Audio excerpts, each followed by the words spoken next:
Un soulagement pour la famille. Grièvement blessé dans l'accident de la route provoqué par Pierre Palmade sous l'emprise de cocaïne, le 10 février dernier, le petit garçon de 6 ans a pu quitter l'hôpital Necker de Paris ce lundi 27 février comme l'ont révélé nos confrères de BFM Télévision. L'enfant était sorti du coma, 6 jours après le drame. Lors de la collision, le garçonnet a eu la mâchoire cassée après avoir reçu un choc sur la tête. Depuis, ce dernier a des difficultés à boire, à s'alimenter et à parler. Le jeune enfant pouvait seulement dire des phrases très courtes, a souligné BFM TV. Avant d'apporter une petite précision sur l'état de santé, mais ses bras et pieds peuvent bouger.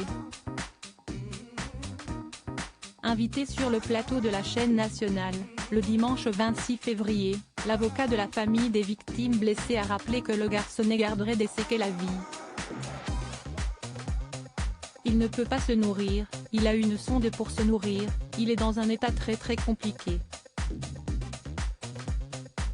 a révélé Mourad Batik. Avant de lever le voile sur la longue convalescence qui attend l'enfant, il va y avoir très long processus de reconstruction d'un point de vue physique d'abord puis psychologique pour un enfant déscolarisé qui était au CP et qui avait une vie tout à fait normale. Quant au père du petit garçon, ce dernier est toujours hospitalisé. Supérieur à Pierre Palmade, Muriel Robin, Michel Larocque, Véronique Sanson. Les femmes de sa vieille affaire Pierre Palmade, le comédien placé en détention provisoire, un verdict que la famille des victimes attendait avec impatience. Ce lundi 27 février, la chambre de l'instruction de la Cour d'appel de Paris a rendu sa décision. Après sa mise en examen pour homicide et blessures involontaires, Pierre Palmade a été placé en détention provisoire avec mandat de dépôt exécutoire. Victime d'un accident vasculaire cérébral, AVC, le samedi 25 février, le comédien de 54 ans ne sera pas incarcéré dans l'immédiat.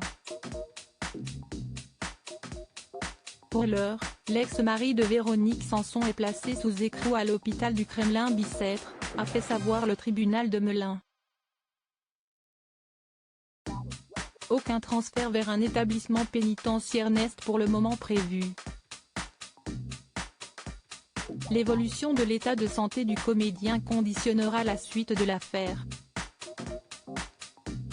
Lorsque l'acteur sera en capacité d'être incarcéré, CSI à la prison de Fresnes, située dans la banlieue sud de Paris, il sera accueilli, selon les informations de BFM TV. Crédit photo, Guillaume Gaffio Best Image.